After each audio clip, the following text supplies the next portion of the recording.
अच्छे विचार करने के भी पुण्य मिलते हैं। आप देखो, आप ये विचार करो, भाव बनाओ कि मैं सदा भगवान की सेवा करती रहूं, मैं भागवत सुनूं, मैं खूब दान करूं, खूब पुण्य करूं, खूब भगवान की कथा सुनूं, खूब मैं भगवान का नाम जपूं। मैं कथा नहीं सुन पाई या नहीं सुन पाया, परंतु आपने सुनने का मन बना लिया। आप दान नहीं कर पाए पर दान देने का मन बना लिया, तो मन बनाया इसका भी तो पुण्य मिलेगा। भाई नहीं कर पाए इसलिए क्या अभाव था, नहीं कर पाए, आपने मन बनाया कि मेरे पास भी धन होता तो मैं भी दान करती या करता। कोई सामान्य व्यक्ति सोचे कि तो भगवान चाहेंगे तो होगा, पर आपने विचार बनाया है, उस भाव का भी तो पुण्य मिलेगा। आप कर पाए ना कर पाए अलग विषय हो गया, पर अच्छे विचार तो आए ना। अच्छे विचारों का जन्म होना मस्तिष्क पर उपकार। हम भी भागवत सुनते, आप नहीं सुन पाए अलग विषय है, पर सुनने का भाव बनाया, उससे भी पुण्य। शुश्रूषुभिस्तक्षणात्, जब भगवान की कथा श्रवण करने का मन आप बनाते हैं तो उस मन बनाने का भी पुण्य मिलता है। ये पॉजिटिविटी है, सकारात्मकता इसी को बोलते हैं। इसलिए हमेशा हमें सकारात्मक रहना चाहिए, अच्छी बातें सोचनी चाहिए, अच्छी बातें करनी चाहिए, है ना मेरी माँ। तो हमारी मैया जी ने मन बनाया था कि कथा श्रवण, तो ही तो ठाकुर जी उसे सुन लेते हैं चुपके से कि मेरे भक्त की क्या इच्छा है। इसलिए भगवान देर सवेर अपने भक्त की इच्छा पूरी जरूर करते हैं, क्योंकि भगवान तो सबके भीतर बैठे और वो भीतर की बातें सुन रहे हैं। तो मैया गुलाब बाई जी, मैया जी हमारी माँ ही है। माँ तो विचार कर सकती है, पर जब तक उस विचारों में बच्चे मोहर ना लगाएं, बच्चे सहयोग ना करें, तब तक माँ का ये समस्त। सुनील जी, कितने भाई हैं आप? 4 भाई हैं, चारों यही हैं, 3 यहाँ है, 1 घर पे है। तो अजय जी और संजय जी और सरिता जी, ये सरिता बेटी है, बहन है ना?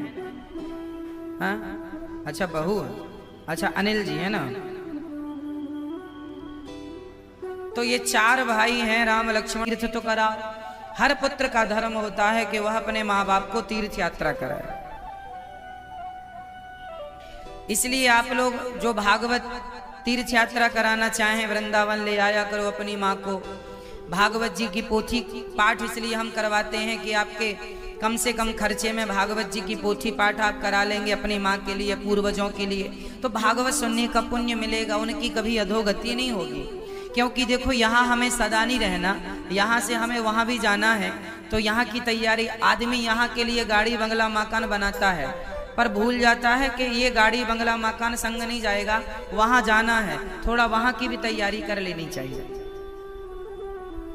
तो हमें सबको थोड़ी थोड़ी तैयारी परलोक की भी करते रहना चाहिए। और ये तैयारी यही है कि हम अच्छे काम करें, इस शरीर से जितना अच्छा हो सके कर लेना चाहिए। एक पुत्र का धर्म है कि वह अपने माँ की खूब सेवा करे। आप अपनी माँ की सेवा करते हैं? चरण दबाते हैं? हाँ, चरण दबाया करो और चरण धोया करो, चरणामृत लिया करो। भगवान जी का चरणामृत और माँ का चरणामृत एक समान होता है। तो ये अपने माँ बाप की सेवा सबको करनी चाहिए। मैं इस बात का गवाह हूँ कि जो बेटा अपनी माँ की सच्चे मन से सेवा करेगा, वह बेटा संसार में कभी दुखी नहीं हो सकता, उसके जीवन में कोई संकट उस पर हावी नहीं हो सकता, वह जीवन में कभी असफल नहीं हो सकता जो माँ की सेवा करता है, माता पिता की सेवा करता है। माँ का बहुत बड़ा आशीर्वाद होता है। भगवान की दुआएं, भगवान का आशीर्वाद शायद कट सकता है, पर माँ का आशीर्वाद काटने वाला कोई नहीं है। कहते हैं माँ की दुआ कभी खाली नहीं जाती, ये बात भगवान से टाली नहीं जाती। बर्तन मांज कर 4 बच्चों का पेट भर देती है माँ, पर उन 4 बच्चों से एक बूढ़ी माँ पाली नहीं जाती। ये दुर्भाग्य है। कुछ बच्चे ऐसे हैं समाज में जो अपनी माँ का सम्मान नहीं कर पाते, सेवा नहीं कर पाते, पर धन्य हैं आप श्री सुनील जी, संजय जी, अजय जी, अनिल जी कि आप लोग सेवा करते हैं और ये बड़ा भाग्य है। खूब सेवा किया करो। बहुओं को चाहिए कि वह अपनी सासों की, सासू माँ की खूब सेवा करे, क्यों? क्योंकि समय सबका बदलता है। जो आज की बहू है वही तो कल की सास है, जो आज का जवान है वही तो कल का बूढ़ा है। क्यों मेरी माँ? तो जो आप अपनों के संग करेंगे वही आपके अपने आपके संग करेंगे। इसलिए भला कीजिए भला होगा, बुरा कीजिए बुरा होगा। यही सबको चुकाना है, सजन रे झूठ मत बोलो, प्रभु के पास जाना है। है ना? सही है। बहुत बढ़िया गीत है ये, जब मैं इसे सुनता हूं बहुत अच्छा लगता है। सजन रे झूठ मत बोलो, प्रभु के। हाँ, सुना दूं एक लाइन? चलो आपको सुना देता हूं।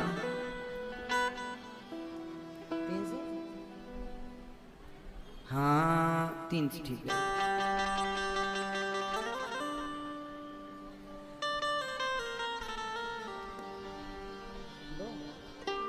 चलो। हाँ,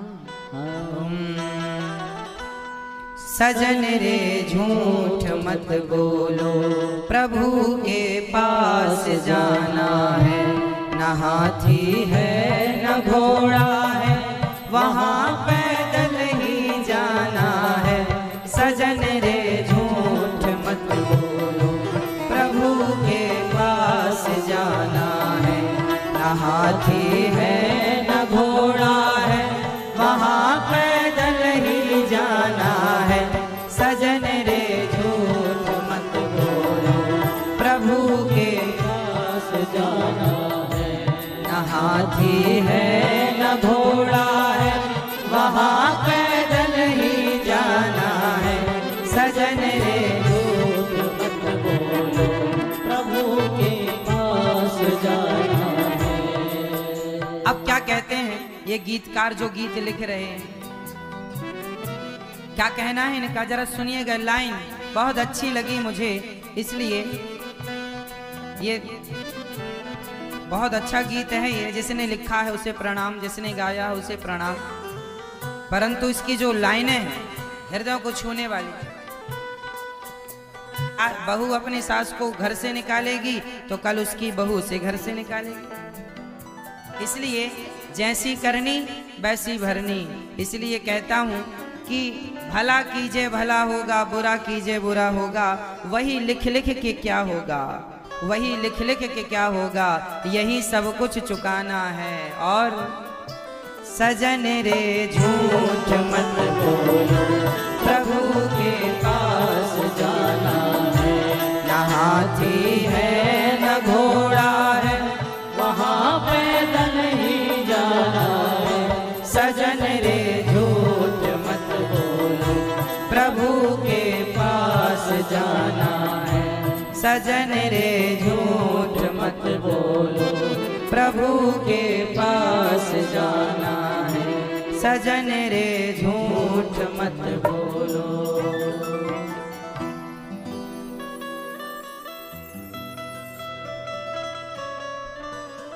हाँ, वही लिख लिख के क्या होगा, यही यही यही सब कुछ चुकाना है। यही सब कुछ चुकाना है।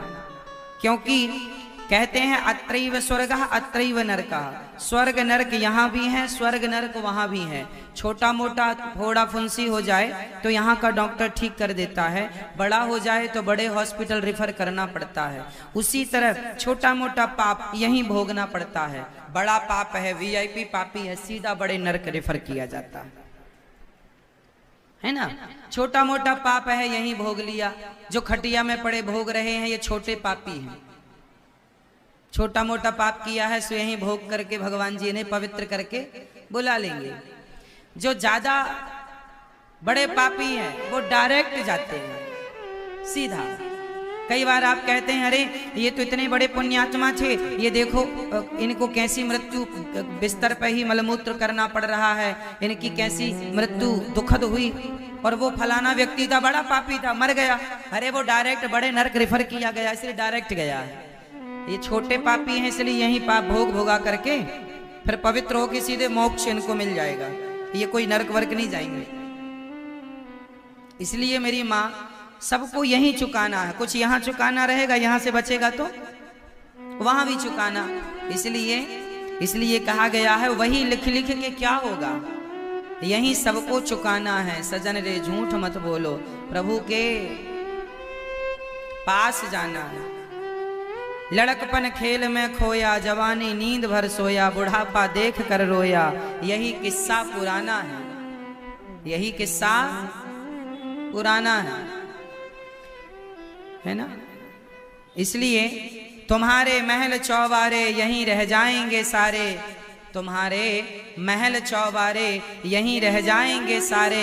अकड़ किस बात की प्यारे, अकड़ किस बात की प्यारे, अकड़ किस बात की प्यारे, ये सर फिर भी झुकाना है। सजन रे झूठ मत बोलो, प्रभु के अब किस बात का अकड़, किस बात की क्या क्या क्या करें। इसलिए भगवान का चिंतन करना चाहिए और माँ बाप की सेवा, सास ससुर की सेवा, बड़ों का आदर, बड़ों का सम्मान।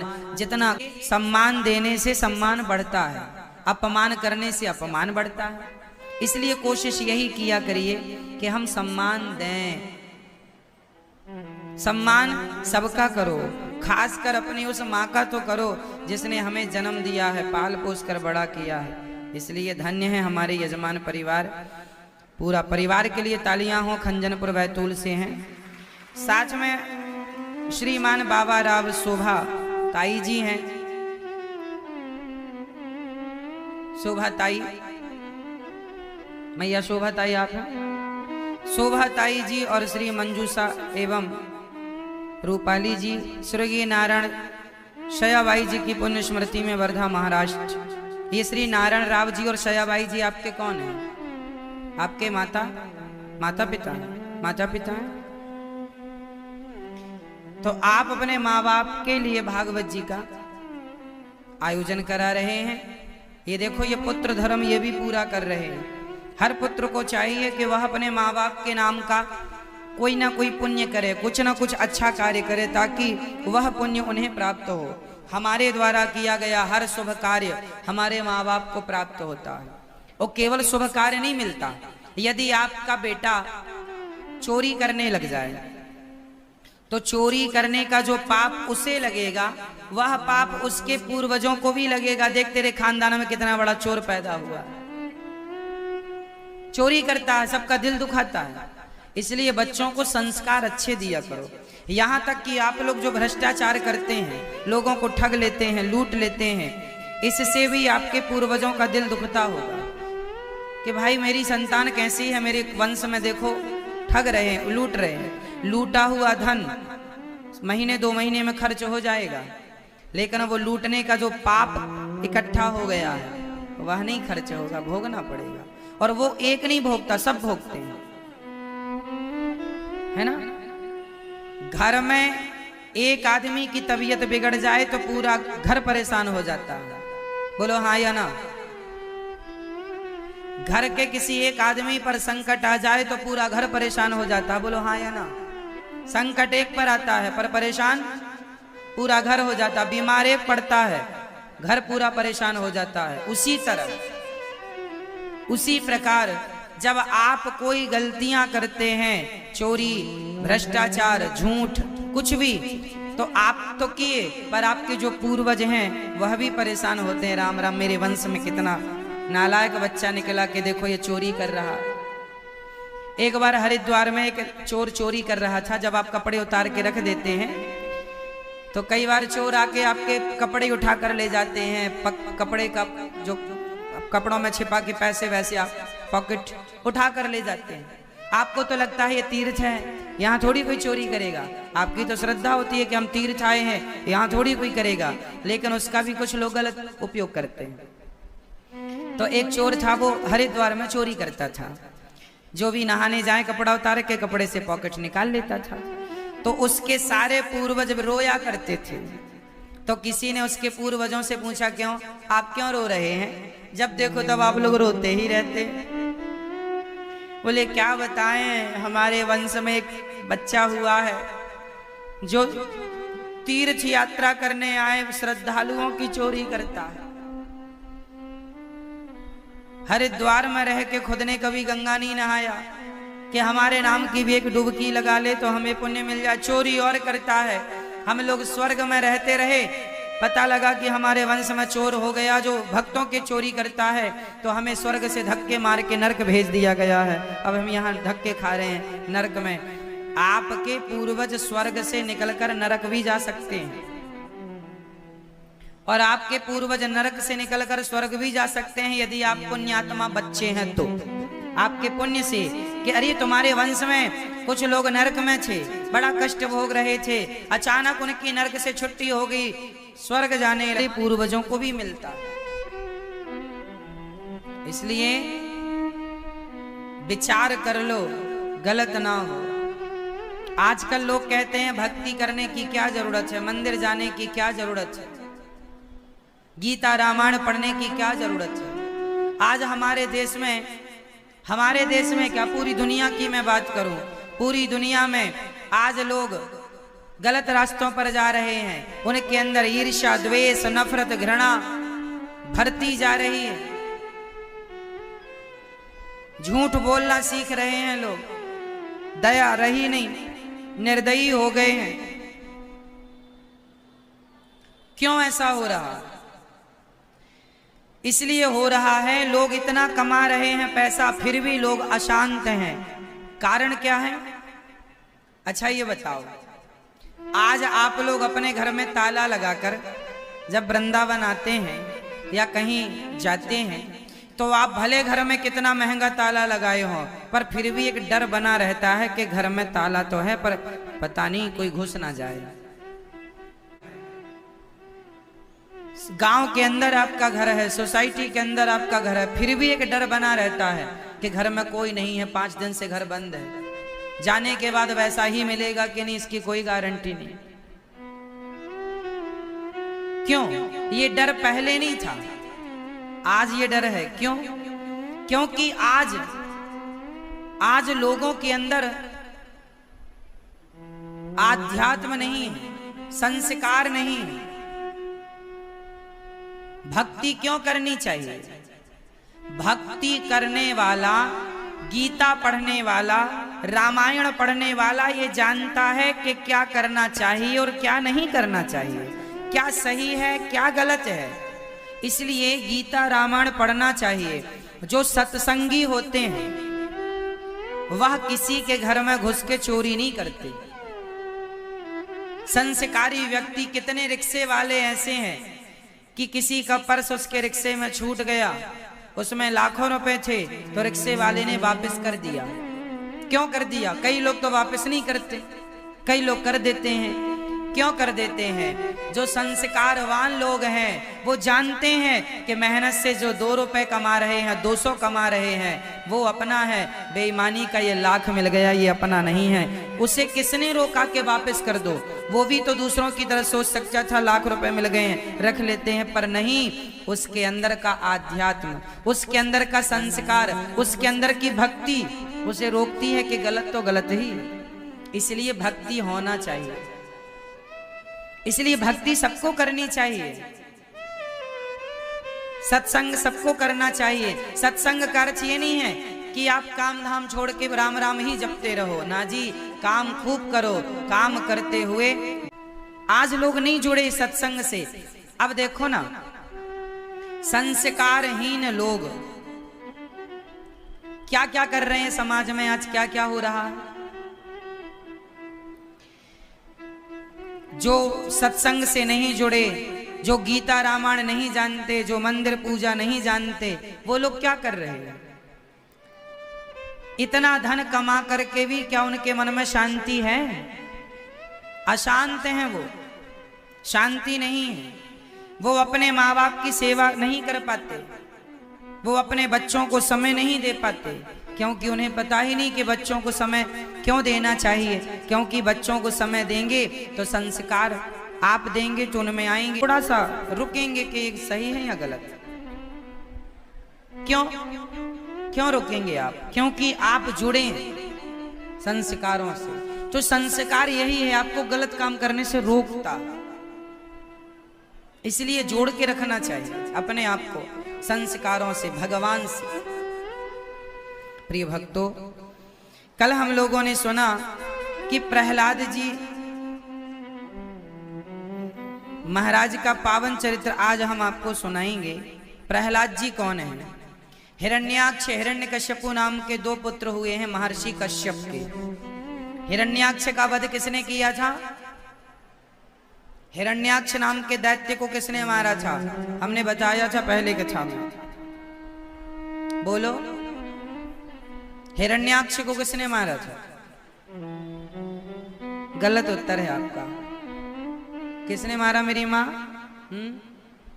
किसने? बेटा आप बताओ, हिरण्याक्ष नाम के दैत्य को किसने मारा था?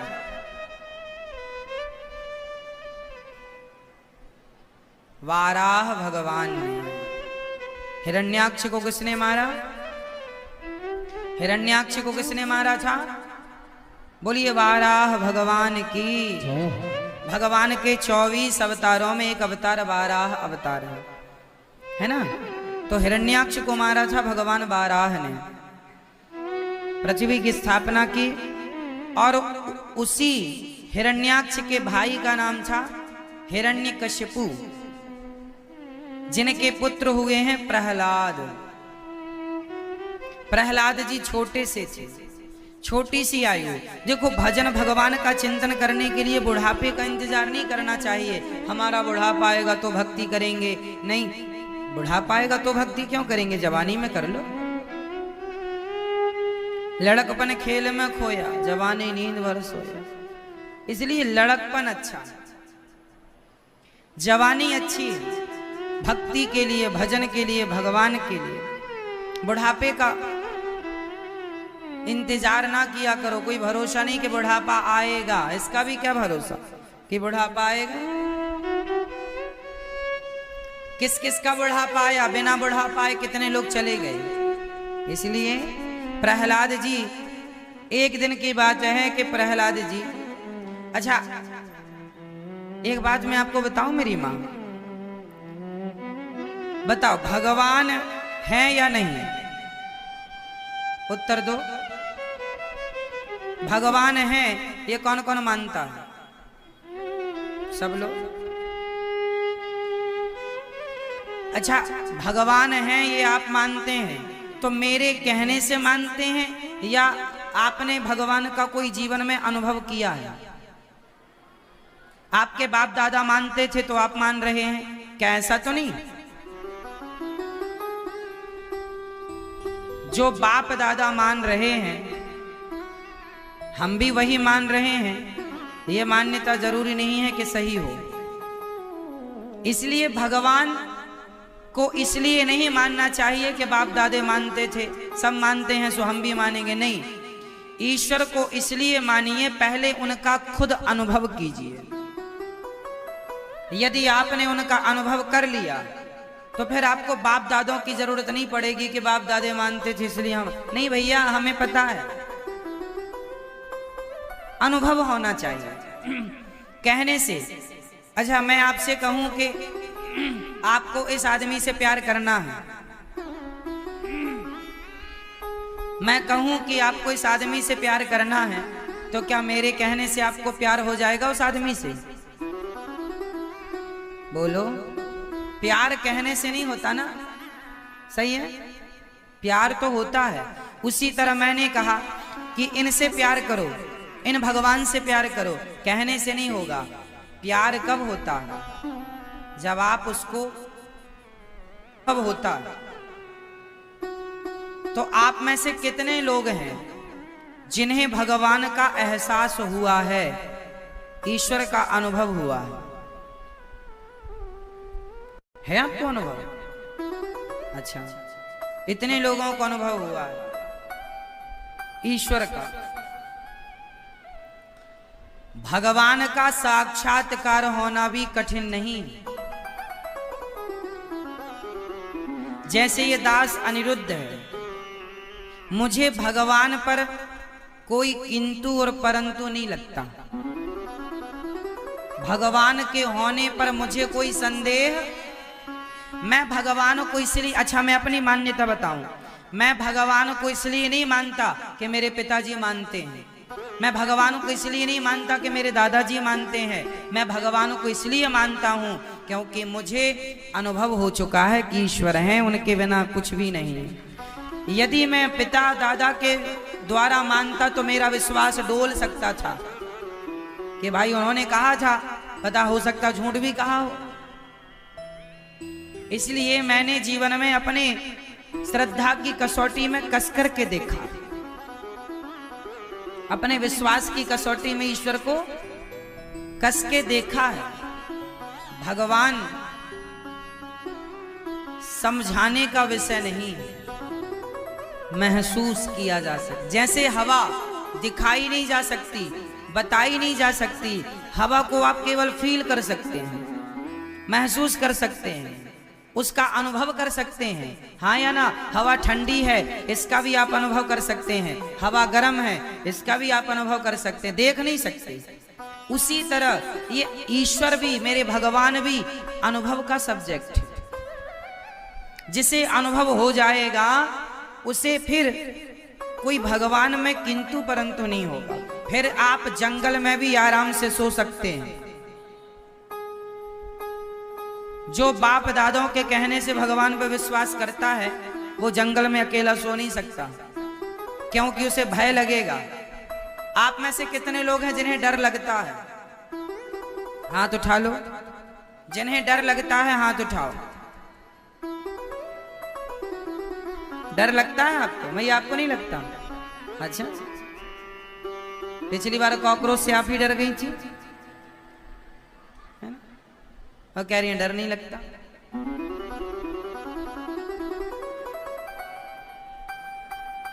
एक बात निश्चित है, जिनके जीवन में डर है, ये दास अनिरुद्ध है। आप जिस भी शमशान में कहेंगे मैं उस शमशान में जाकर सो सकता हूं, जिस जंगल में जाकर कहेंगे उस जंगल में जाकर सो सकता हूं। क्यों? क्योंकि मुझे पता है कि जो भगवान मेरे कमरे में है, जहां विश्वास है वहां क्या नहीं है? जोर से मैया। प्रहलाद जी को उनकी बुआ आग में लेकर बैठ गई, डर क्यों नहीं लगा? क्योंकि उन्हें भगवान पर विश्वास था। यही बात मैं आपको समझा रहा हूं कि जहां विश्वास है वहां डर हो ही नहीं सकता। विश्वास है तो ये विश्वास है कि यदि ठाकुर मेरा गोविंद मुझे जलाना चाहे तो जला देगा, और वो बचाना चाहे। अपनी पत्नी प्रहलाद जी की मां का नाम क्या था आप बताइए? कयाधु। हिरण्यकश्यपु ने कहा अपनी पत्नी कयाधु से, जाओ अपने बच्चे को जहर दे दो। कयाधु रोने लगी। एक मां अपने बच्चे को जहर कैसे दे सकती है? देती है तो पुत्र मारा जाएगा, और नहीं देती तो पति की आज्ञा उल्लंघन करने का पाप लगेगा। पहले राक्षसों की पत्नियां भी पतिव्रता हुआ करती थी, है ना? पति की सारी जिंदगी पति की आज्ञा का कभी उल्लंघन नहीं करती थी। पति ने कहा बेटे को जहर दे दो, तो हाथ में जहर का प्याला लेकर के बढ़ रही हैं। इस बात का डर है कि मैं पुत्र को मार दूंगी, लोग कहेंगे कैसी माँ थी कि बेटे को मार डाला जहर देकर, हत्यारन कहेगी ये दुनिया।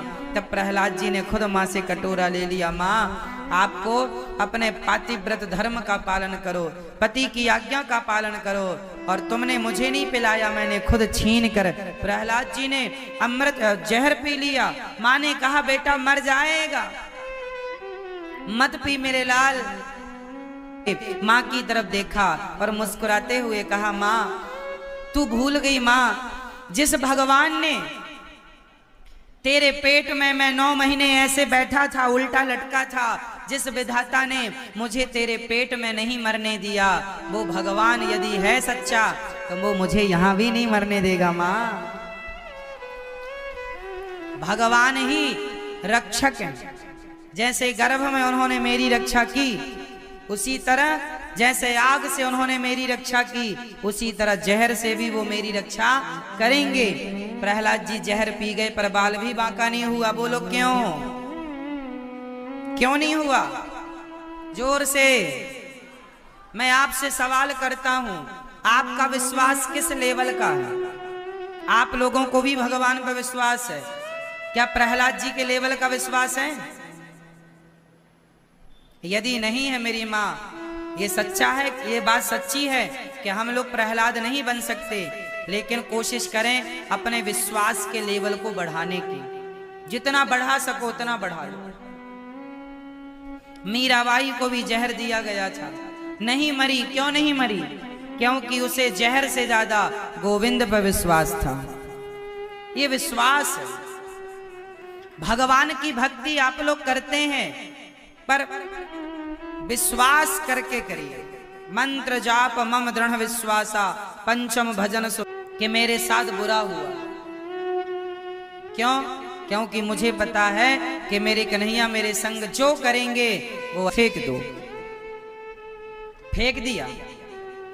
प्रहलाद जी को फेंकने वाले जो लोग थे ना, सेनापति इत्यादि, उन्होंने पूछा प्रहलाद तू तो बच्चा है, तुझे डर नहीं लगता? इतने ऊपर से हम तुझे फेंकेंगे, तू तैयार हो गया, तुझे डर नहीं लगता? चोट लग जाएगी, तू मर भी सकता है।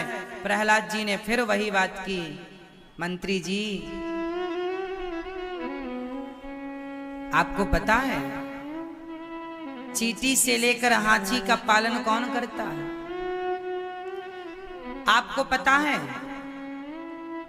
यहाँ पर जहाँ आप लोग बैठे हैं, यहाँ ढेर सारी जमीन खोदूं मैं 2-5 फीट तो बहुत सारे जीव जंतु निकलेंगे। चींटी है, छोटे छोटे बहुत कुछ निकलते हैं जमीन के अंदर। क्यों निकलता है बताओ? जो जमीन के अंदर जीव जंतु रह रहे हैं उनका पालनहार कौन है? कौन पेट भरता है? आज ये चींटी ने खाया होगा कि नहीं? हमारे देश में, पूरी दुनिया में कितनी चींटियां होंगी जरा मुझे बताओ, एक अंदाजा। कितनी चींटियां होंगी मेरी मां बताओ? कोई गिनती कर सकता है? कितनी चींटियां होंगी? कितने चूहे होंगे? कितनी छिपकली होगी? कितनी मधुमक्खी होगी? होगी कितनी है? आप गिन नहीं सकते। सबकी चिंता किसे है? आज ये चींटी जो यहां भाग रही है, आज ये चींटी खाई होगी कि नहीं हमें नहीं पता, तुम्हें नहीं पता। कितना भी बड़ा राजा हो, सबका पालनहार राजा हो, लेकिन फिर भी चींटी का पालनहार वो भगवान ही है। कहने को आप हो सकते हैं कि आप सबका पेट भर रहे हैं, उस चींटी का पेट आप नहीं भर रहे हैं। आप 2 लोगों का पेट भर रहे होंगे, 100 लोगों का पेट भर रहे होंगे, 1000 लोगों का पेट भर रहे होंगे। जीव मात्र का पेट भरने वाले भगवान हैं। जिन्होंने पेट दिया है उन्होंने पेट भरने की व्यवस्था भी की है। प्रहलाद जी ने कहा जिस परमात्मा को उस चींटी की चिंता है, उसी परमात्मा को प्रहलाद की चिंता है। फेंक दिया पहाड़ से, बाल भी बांका ना हुआ साहब, खरोंच भी ना आई प्रहलाद जी को। क्यों नहीं आई? क्योंकि उन्हें विश्वास था। मेरी माँ बस यही प्रार्थना करूंगा, आप भी अपने विश्वास के लेवल को बढ़ाइए, आप भी अपना कॉन्फिडेंस बढ़ाइए, आप भी अपनी भक्ति को बढ़ाइए और ये विश्वास रखिए जो हो रहा है वो भगवान की कृपा मानकर, भगवान की इच्छा मानकर उसे स्वीकार करना सीखिए। जैसे ये दास अनिरुद्ध है, मेरे जीवन में जो कुछ होता है मैं कभी भगवान से शिकायत नहीं करता कि प्रभु ऐसा हो रहा है ना। जो प्रभु आपकी इच्छा है, जो आप कर रहे होंगे,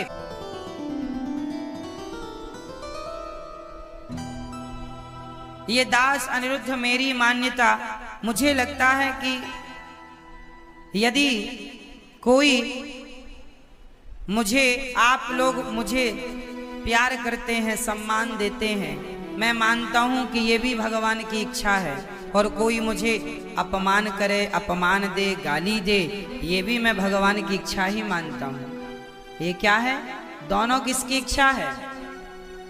मेरे खाते में, मेरे हक में कितना सम्मान है और मेरे हक में कितना अपमान है, ये मैं नहीं जानता। जितना जो होगा वो मिलके रहेगा।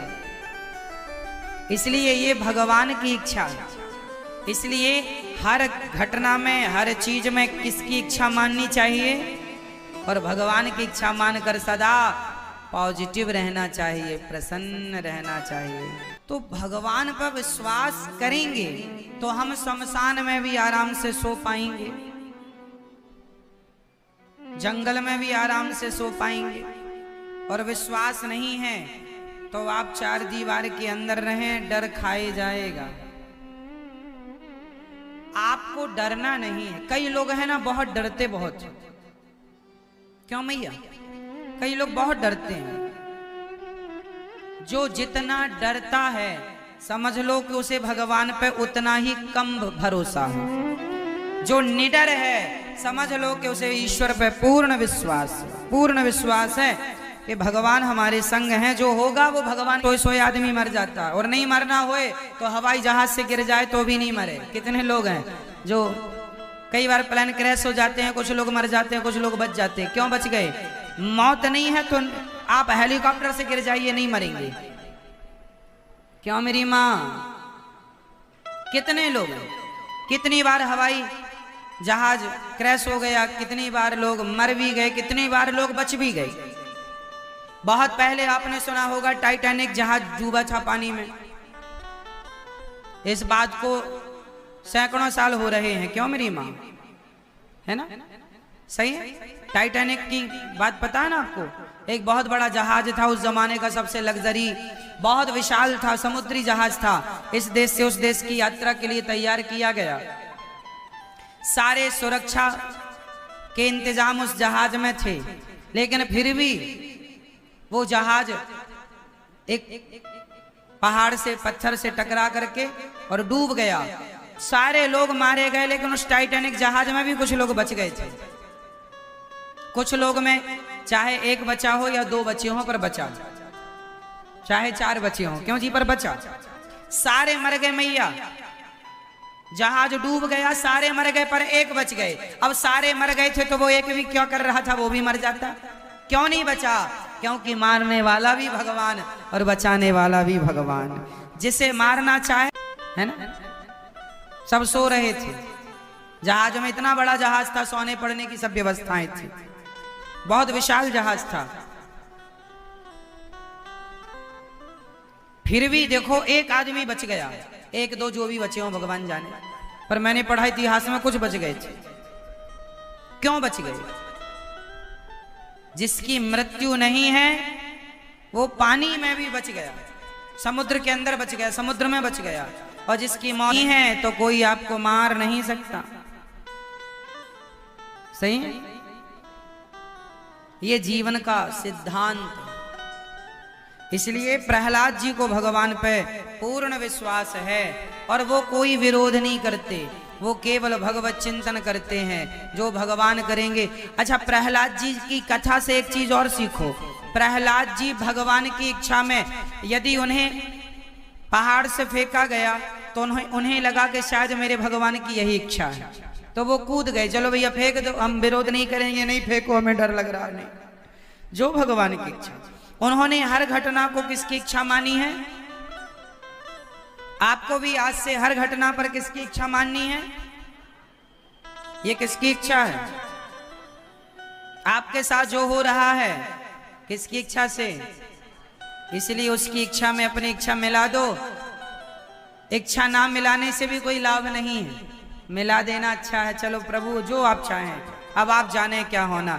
अर्जुन की तरह अर्जुन ने समर्पण कर दिया, रथ की डोर कन्हैया को पकड़ा दी। अब चाहो तो आप हरा दो, आप चाहो तो जिता दो, मैया भैया मर्जी आपकी कन्हैया।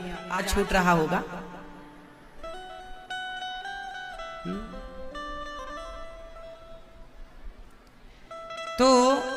मैया मेरी माँ ध्यान से सुनो,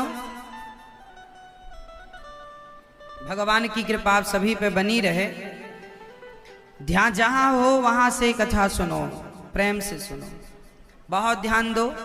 प्रहलाद जी को पढ़ने के लिए उनके पिता ने गुरु जी के यहां भेजा। उस समय हिरण्यकशिपु के गुरु जी का नाम क्या था? दैत्यों के गुरु जी का नाम बताओ, बोलो क्या नाम था मेरी माँ? शुक्राचार्य। शुक्राचार्य जी के पुत्र हैं षंड और अमर्क। इन दोनों के यहाँ प्रहलाद जी पढ़ने गए। इनका बड़ा हिरण्यकश्यपु विश्वविद्यालय था। उस स्कूल में प्रहलाद जी का नाम लिखा गया। प्रहलाद जी पढ़ने गए तो पढ़ाई 4 चीजों की होती थी, धर्म अर्थ काम मोक्ष। पर उस विश्वविद्यालय में केवल 2 चीजों की पढ़ाई होती थी, अर्थ और काम। धर्म और मोक्ष की पढ़ाई नहीं होती थी। धर्म से जोड़ दे वो शिक्षा है, और जो शिक्षा केवल अर्थ से जोड़े पैसे। आजकल की जो शिक्षा हम लोग स्कूलों में पाते हैं वो कौन सी शिक्षा है? वो धर्म की शिक्षा नहीं है, वो अर्थ की शिक्षा। बेटा पढ़ो लिखो और पैसा कमाओ, तो अर्थ और काम। तो अर्थ पढ़ो लिखो और पैसा कमाओ, और पैसा आएगा तो कामनाओं की पूर्ति करना। तो आजकल के लोग केवल अर्थ और काम में ही उलझे पड़े हैं। पैसा कमाते हैं और अपनी इच्छाएं पूरी करते हैं, गाड़ी बंगला मकान नाम इज्जत पद प्रतिष्ठा, धर्म धन और काम। ठीक है ना? तो आज के लोगों को धर्म से मतलब है ना मोक्ष से मतलब है। ना धर्म से, ना पहला छूट गया, आखिरी छूट गया, बीच के 2 पकड़ लिए, धर्म अर्थ काम मोक्ष। धर्म छूट गया, मोक्ष छूट गया, क्या क्या पकड़ लिया आज के लोगों ने? अर्थ और काम। यही शिक्षा दी जाती थी प्रहलाद जी के स्कूल में। पर प्रहलाद जी को पसंद नहीं आया। प्रहलाद जी ने कहा पैसा हम लेके क्या करेंगे? काम इच्छाएं पूरी करके, इच्छाएं कितनी भी पूरी कर लो पर ये पूरी होती नहीं है। आप बताओ किसी की इच्छाएं पूरी हुई हो तो बताओ। ये बहुत बड़ी गलतफहमी में लोग जीते हैं कि अब इच्छाएं पूरी हो जाएंगी। एक राजा हुए हैं ययाति। अपने पुत्र की जवानी लेकर भी उन्होंने संसार के भोगों को भोगा है, पर फिर भी उनकी इच्छाएं पूरी 1 साल 2 साल नहीं, सैकड़ों साल, हजारों साल तक भोग भोगा, पर फिर भी उनकी इच्छाएं नहीं पूरी हुई। अंत में यही निष्कर्ष निकला, ये इच्छाएं केवल हमें सताती हैं। कल भी इच्छा थी, आज भी इच्छा है, 2022 में भी इच्छा है, 2025 में भी इच्छा रहेगी, 2040 में भी इच्छा रहेगी। आप बूढ़े हो जाएंगे तो भी इच्छाएं रहेंगी। जिस दिन आप मरेंगे, यदि आप शाम को मरेंगे तो सवेरे भी आपकी कोई ना कोई इच्छा रहेगी। मरने के 2 घंटे पहले भी कोई ना कोई इच्छा आदमी की होती है। बोलो हाँ या ना? क्या ये बात सही है? इसलिए इच्छाएं कभी पूरी ना हो पाएंगी। लिख लो इस बात को, किसी की ना हो पाई। रावण जैसों की इच्छाएं पूरी ना हो पाई, हमारी तुम्हारी क्या होंगी? इसलिए इच्छाएं कभी पूरी नहीं हो सकती। इसलिए आप इच्छाएं है, शादी करके पत्नी में लग गया, फिर शादी के बाद बच्चे हुए, बच्चों में लग गया, फिर बच्चों की जिम्मेदारी पूरी करता करता करता करता उसे लगा बेटों का विवाह कर लूंगा, फिर आजाद हो जाऊंगा। शादी हो गई बेटा बेटियों की, फिर भी उसे आजादी नहीं मिली। फिर पोता पोती का एक इच्छा जाग गई कि उनका मुंह और देख लें। उनका मुंह देखने के चक्कर में इच्छा जागी पोता पोती और देख लें। हो गए पोता पोती, अब कर लो भगवान का चिंतन। नहीं, अब पोता पोता तो हो गया पोता पोती, इनका विवाह और देख लें इन आंखों से। बस सारी जिंदगी इच्छाओं की पूर्ति करते करते निकल गई, लेकिन मिला क्या? मैं पूछता हूं आप सभी से, आपने क्या ना देखा होगा संसार में? आपने कितना सुख ना देखा होगा संसार में? क्या क्या सुख आपको ना मिले होंगे आज तक? सब कुछ देखा आपने। बताओ, तृप्ति हो गई उन सुखों से? कितना धन कमाया होगा आपने आज तक? कितना सम्मान आपने पाया होगा आज तक? कितने बार भोग भोगे होंगे आपने आज तक?